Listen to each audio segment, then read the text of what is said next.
প্রতিদিন 1 কোটি টাকা, মাসে 30 কোটি টাকা আর বছরে 360 কোটি টাকা।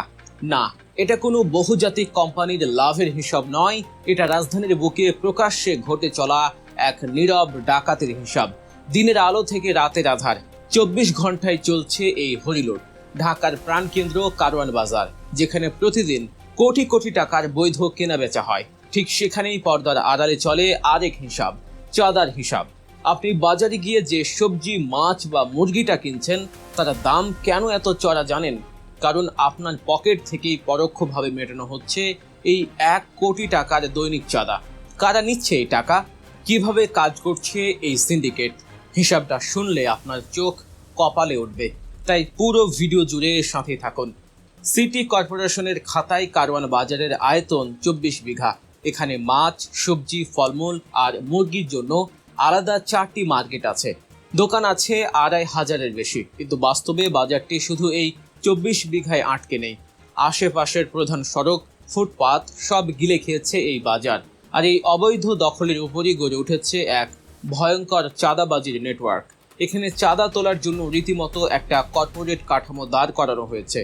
এর আছে 4টি স্তর, সবার নিচে লাইনম্যান, তার উপরে বিট প্রধান, এরপর সেক্টর প্রধান এবং সবার উপরে প্রধান সমন্বয়কারী বা গডফাদার। সবচেয়ে ভয়াবহ চাঁদাবাজিটা হয় সড়ক আর ফুটপাতে। জায়গা সরকারি, কিন্তু ভাড়া তোলে চাঁদাবাজেরা।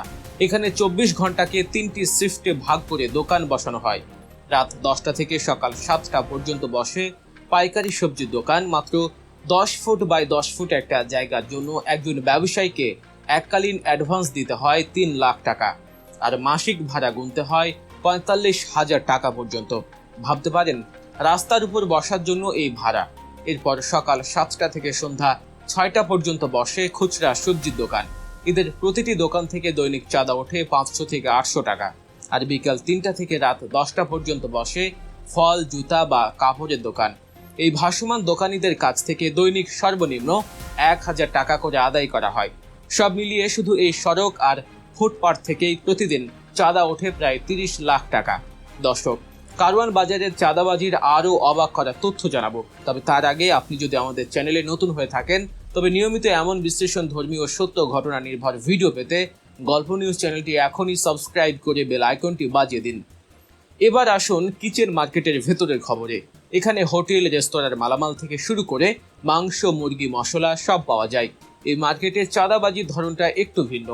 এখানে প্রতি মাসে উন্নয়ন ফির নামে প্রতিটি দোকান থেকে 1500 টাকা করে চাঁদা নেওয়া হয়। কিন্তু ব্যবসায়ীদের অভিযোগ, এই উন্নয়নের টাকার পুরোটাই যায় কমিটির নেতাদের পকেটে।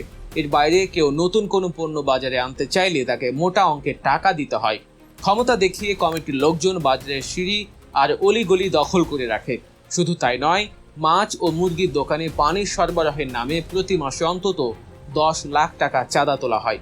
সব মিলিয়ে কিচেন মার্কেট থেকে প্রতিদিন চাঁদা ওঠে প্রায় 15 লাখ টাকা।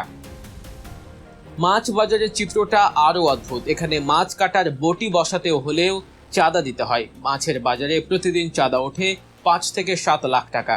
বিদেশ থেকে যে মাছগুলো আসে তার প্রতি কেজিতে কমিশন কাটে সিন্ডিকেট। শুধু তাই নয়, মাছ বাজারের ককশিট, পলিথিন সাপ্লাই, বরফ, এমনকি লেবার সর্দারদের থেকেও কমিশন কাটা হয়।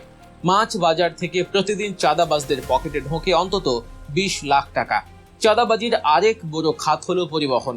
রাত 11টার পর থেকে সারা দেশের পণ্যবাহী ট্রাকগুলো কারওয়ান বাজারে ঢুকতে শুরু করে।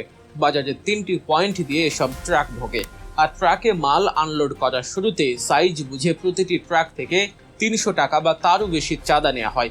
প্রতিদিন 250 থেকে 300 ট্রাক বাজারে আসে, আর শুধু এই রাতের ট্রাক থেকেই চাঁদা ওঠে 7 থেকে 8 লাখ টাকা।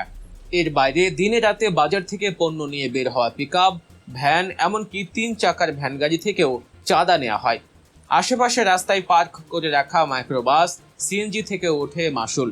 পরিবহন খাত থেকে সব মিলিয়ে প্রতিদিন চাঁদা আদায় হয় 20 লাখ টাকার উপরে। এখন প্রশ্ন হলো, এই বিশাল সাম্রাজ্যের অধিপতি কারা? কারা এই টাকা ভাগাভাগি করছে? দেশের স্বনামধন্য মিডিয়া স্টার নিউজের অনুসন্ধানে দেখা গেছে, সরকার বদলায় কিন্তু কারওয়ান বাজারের চাঁদাবাজির পদ্ধতি বদলায় না। শুধু নিয়ন্ত্রকদের নাম আর রাজনৈতিক পরিচয় বদলায়। স্টার নিউজের প্রতিবেদনে উঠে আসে, মাছ বাজারে আগে নিয়ন্ত্রণ করত গিয়াসউদ্দিন গেসু, আজ্জু, জালাল মোল্লার মতো ব্যক্তিরা। কিচেন মার্কেটে তেল বেলাল, এনায়েত, আসলামদের নাম শোনা যায়। ফুটপাতে ফুট মিন্টু, শাহিন শিকদার, ভাগিনা ফারুক, শাহ আলম, রাসেলের মতো ব্যক্তিরা সক্রিয়। আর পরিবহন সেক্টরে পিকআপ মিলন, সুরুজ মিয়াদের আধিপত্য। তবে পুরো কারওয়ান বাজারের চাঁদাবাজির একচ্ছত্র অধিপতি হিসেবে যার নাম বারবার উঠে আসে তিনি হলেন এল রহমান। লক্ষ্মীপুরে জন্ম নেয়া এই ব্যক্তি কারওয়ান বাজারে বড় হয়েছেন। আওয়ামী লীগ সরকারের আমলে তিনি চাঁদাবাজির মূল নিয়ন্ত্রক ছিলেন। আর সরকার বদলের পর রাতারাতি ভোল পাল্টে তিনি এখন নিজেকে বিএনপি নেতা হিসেবে পরিচয় দিচ্ছেন। তার অনুসারীরাই এখন নতুন করে বাজার নিয়ন্ত্রণ করছে। এই চাঁদাবাজির টাকার ভাগাভাগি নিয়ে প্রায়ই বাজারে রক্তক্ষয়ী সংঘর্ষ হয়। কখনো আওয়ামী লীগের দুই গ্রুপ, কখনো বা স্বেচ্ছাসেবক দল ও যুব দলের মধ্যে প্রকাশ্যে ধাওয়া পাল্টা ধাওয়া, কোপাকুপির ঘটনা ঘটে। ব্যবসায়ীদের জোর করে উচ্ছেদ করে নতুন করে জায়গা বিক্রি করা হয়। সাধারণ ব্যবসায়ীরা সব জেনেও চুপ থাকেন, কারণ প্রতিবাদ করলেই জুটবে মারধর অথবা হারাতে হবে ব্যবসা। থানা, পুলিশ, সিটি কর্পোরেশন, প্রশাসন সবাই এই চাঁদাবাজির কথা জানে। মাঝে মাঝে নামমাত্র কিছু সাধারণ ডায়েরি বা জিডি হয়, কিন্তু কাজের কাজ কিছুই হয় না। প্রশাসন নীরব দর্শকের ভূমিকা পালন করে। কারওয়ান বাজারের এই চাঁদাবাজি শুধু কিছু ব্যবসায়ীর ক্ষতির কারণ নয়। একটি ট্রাকে চাঁদা দেয়া মানে সেই ট্রাকের পণ্যের দাম বেড়ে যাওয়া, ফুটপাতে চাঁদা দেয়া মানে সবজির দাম বেড়ে যাওয়া।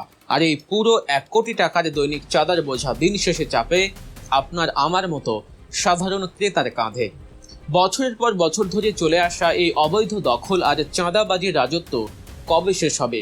কবে সাধারণ মানুষ ন্যায্য দামে পণ্য কিনতে পারবে? নাকি এভাবেই রাজনৈতিক পরিচয়ের আড়ালে গডফাদাররা আঙ্গুল ফুলে কলা গাছ হতেই থাকবে? এই ছিল কারওয়ান বাজারের চাঁদাবাজির পেছনের আসল গল্প। ভিডিওটি সম্পর্কে আপনার মতামত অবশ্যই কমেন্ট করে জানাবেন।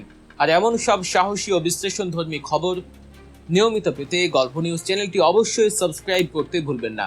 দেখা হচ্ছে পরবর্তী ভিডিওতে নতুন কোনো সত্যি ঘটনার বিশ্লেষণে। সে পর্যন্ত ভালো থাকুন, রাজনৈতিকভাবে সচেতন থাকুন। আল্লাহ হাফেজ।